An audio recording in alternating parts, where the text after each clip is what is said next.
सिडको जिस तरह प्रकल्प बाधितों के घरों को जमींदोज कर रही है, उससे प्रकल्प बाधितों में काफी आक्रोश फैला हुआ है और इसी का विरोध करने के लिए मंगलवार को सिडको भवन पर सभी राजनीतिक पार्टी द्वारा आंदोलन छेड़ा गया था। हालांकि इस आंदोलन के बाद सिडको एमडी ने आंदोलनकर्ताओं से मुलाकात नहीं की, इसके कारण माहौल काफी गरमाया हुआ था।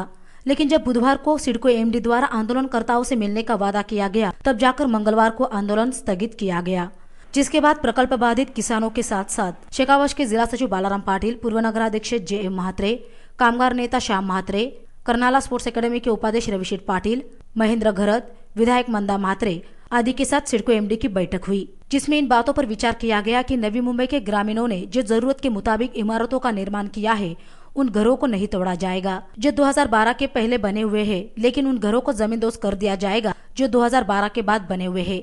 हालांकि सिडको एमडी के इन बातों के बाद गर्मा गर्म बहस हुई।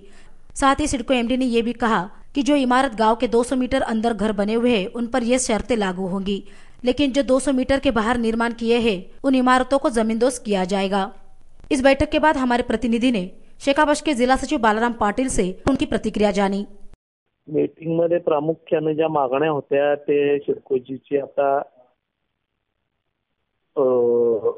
कारवाईची मोहीम चालू आहे बांधकामं तोडण्याची। त्या संदर्भात सिडकोच्या एमडीनी क्लिअर केलं की बाबा डिसेंबर 12 अखेरची जी बांधकामं प्रकल्पग्रस्तांची आहेत ती आम्ही तोडणार नाही आणि भविष्यामध्ये जाऊन 200 मीटरच्या गावठाणाची एक्सटेन्शन आणि नैसर्गिक वाढीपुटी झालेली जी बांधकामं आहेत त्याच्या संदर्भात आम्ही प्रकल्पग्रस्तांच्या नेत्यांबरोबर चर्चा करून योग्य ते निर्णय घेऊ। सध्या स्थितीत त्यांनी डिसेंबर 12 पर्यंतची बांधकामं न तोडण्याची घोषणा केलेली आहे।